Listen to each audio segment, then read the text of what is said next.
Okay, so you want to get voice chat on Roblox? Well, I have the solution for you. It's very simple. First of all, you have to go to your settings in Roblox, click here, and as you can see, I have my account verified by phone number and email address. Then you have to verify your age, as I did, and once you have your age verified, you have to wait 24 hours and then go to privacy, and here down there you have the option to use microphone to chat with voice. Okay, so I'm going to test it out in a game to prove you that it's working.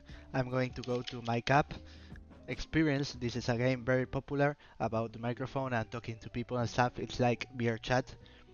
I don't know if you know beer chat, but it's a game to socialize with people and use the microphone. Okay, so I'm joining the game and I will show you that here, right in the left corner, you have the microphone. I can mute myself and people will hear me.